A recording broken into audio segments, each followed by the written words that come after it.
This video is sponsored by SPO Digital Marketing. இது ஒரு part time online job.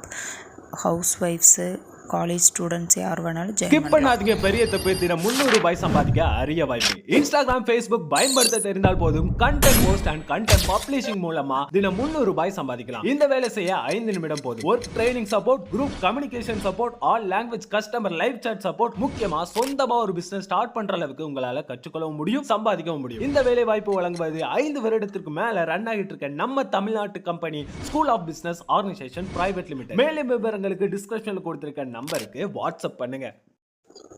ஒரு கிராமத்தில் பண்ணையின் சொந்தக்காரன் ஒருவன் இருந்தான். அவனுக்கு குதிரை ஒன்று, கழுதை ஒன்றும் இருந்தன. குதிரைக்கு எப்பவுமே நல்ல சாப்பாடு கிடைக்கும். ஆனால் கழுதைக்கு அதுபோல் கவனிப்பும் உணவும் கிடைக்கவில்லை. எனவே கழுதைக்கு எப்போதும் ஒரு மனக்கவலை இருந்து கொண்டே இருந்தது. நான் நன்கு வேலை செய்து என்னை சரியாக கவனிக்கவில்லை. ஆனால் வேலையே செய்யாமல் இருக்கும் குதிரையை மிகவும் நன்றாக கவனிக்கிறார்கள் என்று கழுதை எண்ணியது. நாட்கள் கடந்து சென்றன. ஒரு நாள் நாட்டில் யுத்தம் ஏற்பட்டது. பண்ணைக்காரன் தன் குதிரை மேல் ஏறி யுத்தத்திற்கு சென்றான். பல நாட்களுக்கு பின் குதிரையும் எஜமானும் வீட்டிற்கு திரும்பினர். வீட்டிற்கு வரும்போது குதிரையின் காலில் பலமான அடிபட்டிருந்தது. காயத்தால் உடல் முழுவதும் புண்ணாகி இருந்தது. இதை பார்த்த கழுதைக்கு மிகவும் பாவமாக இருந்தது.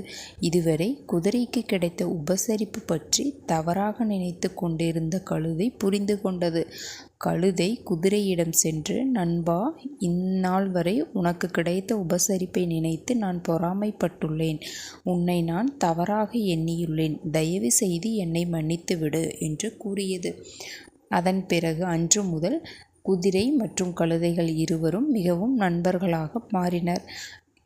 எந்த மனக்கசப்பும் வேறுபாடும் இல்லாமல் இருவரும் நண்பர்களாக பண்ணைக்காரரிடம் இருந்தனர். பண்ணைக்காரர் சரியாக கவனிக்கவில்லை என்ற எண்ணமும் அந்த கழுதைக்கு வரவில்லை. இதிலிருந்து நம்ம என்ன தெரிஞ்சுக்கிறோம் அப்படின்னா, நம்மளுக்கு என்ன வேலையோ அதை கடவுள் நம்மளுக்கு கரெக்டாக கொடுப்பாரு. இது நம்மளுக்கு சரியில்லை, அது சரியில்லை அப்படின்னு நம்ம வருத்தப்படுறது ரொம்ப தப்பான விஷயம். இந்த கதையிலிருந்து நம்ம என்ன தெரிஞ்சுக்கிறோம் அப்படின்னா, நமக்கானது நமக்கு கண்டிப்பாக நிச்சயமாக கிடைக்கும். நம்மளுக்கு இது கிடைக்கலையே, அவங்களுக்கு மட்டும் இது கிடைக்குதே அப்படிங்கிற நம்ம வருத்தப்பட்டு வாழ்கிறதுல எந்த பிரயோஜனமும் இல்லை. அதனால் நமக்கு என்ன கிடைச்சிருக்கு அப்படிங்கிறத வச்சு நமக்கான வாழ்க்கையை நம்ம சந்தோஷமாக வாழ்ந்தோம் அப்படின்னா நம்ம வாழ்க்கை ரொம்ப சந்தோஷமாகவும் இருக்கும், மனக்கவலை இல்லாமல் இருக்கும்.